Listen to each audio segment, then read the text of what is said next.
எல்லா பேருக்கும் மாற வேண்டும் என்ற ஆசை இருக்கு. ஆனா ஏன் மாறாம இருக்கணும்? அதுக்கான முக்கிய காரணம் இந்த motivation drop cycle. Motivation drop சைக்கிள்னா என்னன்னா, நீங்க உட்கார்ந்து இருக்கீங்க, ரீல்ஸ் பார்த்துட்டு இருக்கீங்க. ரீல்ஸ்ல வருது, ஒருத்தர் ரொம்ப குண்டா இருந்தாரு, இப்போ ஸ்லிம் ஆயிட்டாரு. ஒருத்தர் படிக்காம முட்டாளா இருந்தார், இப்போ ஒரு பெரிய பதவியில அமர்ந்துட்டாரு. இல்லைன்னா ஒருத்தர் ஏழையா இருந்தார், இப்போ பிசினஸ் மேன் ஆகி நல்லா சம்பாதிக்க ஆரம்பிச்சிட்டார். இப்போ உங்களுக்கு ஒரு மோட்டிவேஷன் வரும், நான் இவரை மாதிரி வர வேண்டும் என்கிற இந்த மோட்டிவேஷன் வரும். இப்போ நீங்க என்ன பண்ணுவீங்க தெரியுமா? ஸ்டார்ட் பண்ணுவீங்க. ஏதாவது ஒரு விஷயத்தை நீங்க ஜிம்முக்கு போக தொடங்குவீங்க, இல்லை என்றால் நீங்க படிக்க தொடங்குவீங்க, பிசினஸை பத்தி பேச தொடங்குவீங்க, அதை பற்றி ரீசர்ச் பண்ண தொடங்குவீங்க. ஸ்டார்ட் பண்ணிட்டீங்களா? இப்போ நீங்க மோட்டிவேஷன்ல ஸ்டார்ட் பண்ணிட்டீங்க. கொஞ்சம் நாளைக்கு பிறகு என்ன ஆகும்னா, நீங்க ஆரம்பிச்ச அந்த ஒர்க் அவுட், இல்லைன்னா நீங்க ஆரம்பிச்ச அந்த பிசினஸ் பிளான், இல்லை நீங்க ஆரம்பிச்ச அந்த ஸ்டடி எல்லாமே ஃபெயில் ஆகும். ஃபெயில் ஆயிடுச்சா? இப்போ ஃபெயில் ஆன உடனே உங்களுக்கு என்ன உண்டாகும்?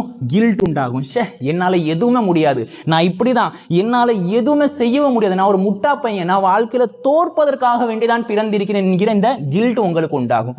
கில்ட் உண்டாயிருச்சு. இப்போ நீங்க என்ன பண்ணுவீங்க? அவாய்ட் பண்ணுவீங்க. என்ன அவாய்ட் பண்ணுவீங்க?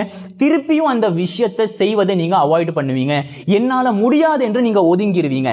இப்போ திருப்பி நீங்க அதே மாதிரி வீடியோ பார்ப்பீங்க, திருப்பியும் ஸ்டார்ட் ஆயிருச்சா? மோட்டிவேஷன் மூலமாக திருப்பியும் நீங்க ஃபெயில் ஆவீங்க. திருப்பி ஃபெயில் ஆனதுக்கு அப்புறம் கில்ட் உண்டாகும். இப்போ கொஞ்ச நாள் நீங்க ஒதுங்கிடுவீங்க. இப்படிதான் நீங்க வாழ்ந்துட்டே இருக்கீங்க. இதுக்கு பேர் தான் மோட்டிவேஷன் ட்ராப் சைக்கிள். ஒரு மோட்டிவேஷன், ஒரு ஆக்கம், ஒரு ஊக்கம் வந்த பிறகு ஒரு விஷயத்தை தொடங்கி அதுக்கடுத்த ஃபெயில் ஆகி, அதுக்கடுத்த கில்ட் உண்டாகி, அதுக்கடுத்த அவாய்ட் பண்றது. இந்த சைக்கிள்ல தான் உலகத்துல இருக்கிற 80% மக்கள் மாட்டிட்டு முழிக்கிறாங்க. இதுல இருந்து எப்படி வெளியாகணும் அதை நம்ம பார்க்க போறோம். இதுல வெளியாகிறதுக்கான மெத்தட் என்னன்னா, லெட்ஜர் மெத்தட்னு சொல்லுவாங்க. லெட்ஜர் மெத்தட்னா என்னது பாருங்க. நீங்க திருப்பி திருப்பி ஃபெயில் ஆகிட்டே இருக்கீங்களா? ஆமா இல்லையா? ஃபெயில் ஆகுறீங்க, கில்ட் உண்டாகுது, அவாய்ட் பண்றீங்க. ஆனா ஏன் ஃபெயில் ஆகுறீங்க? எதுக்காக வேண்டி உங்களுக்கு இந்த ஃபெயிலியர் ஏற்படுது? யோசிச்சிங்களா உட்காந்து? திருப்பியும் நீங்க ஸ்டார்ட் பண்றீங்க. ஆனா எதுக்காக வேண்டி நீங்க ஃபெயில் ஆகுறீங்க சொல்லி நீங்க யோசிக்கிறதுக்கு உங்களுக்கு டைமை கொடுக்கல. இப்போ லெட்ஜர் மெத்தட்ல நீங்க என்ன பண்ண போறீங்கன்னா, ஒரு நோட் பெண்ணை எடுத்துட்டு தனியா ரொம்ப அமைதியான இடத்தில் உட்கார்ந்து நீங்க முதல்ல செய்ய வேண்டியது ரியாலிட்டி செக். ரியாலிட்டி செக் என்ன? நான் ஸ்டார்ட் பண்ண, ஏன் ஃபெயில் ஆன? இதான் முதலாவது கேள்வி. உண்மையை பேசணும், எது சத்தியம் அதை பேசணும். எதுக்காக வேண்டி நீங்க ஃபெயில் ஆனீங்க அந்த ரீசன் உங்களுக்கு தெரிஞ்ச பிறகு கில்ட்ல வந்துடக்கூடாது. தெரிஞ்சிட்டீங்களா?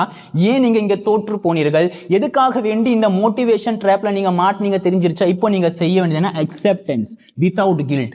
எந்த விதமான கில்ட்டும் இல்லாமல், எந்த விதமான வருத்தமும் இல்லாமல் அதை முழுமையாக ஏற்றுக்கொள்ள வேண்டும். இது முடிஞ்சிருச்சா? ரியாலிட்டி செக் பண்ணிட்டீங்க, அக்செப்ட் பண்ணிட்டீங்க, அதுக்கு அடுத்த திருப்பி நீங்க நியூ ஸ்டார்ட் பண்ணணும். இப்போ நீங்க செய்ய வேண்டியது என்ன? நீங்க இங்க செஞ்ச ஒரு தவறு இருக்க, இந்த ரீசன் இருக்கு, அது உங்களுக்கு திருப்பி வரக்கூடாது.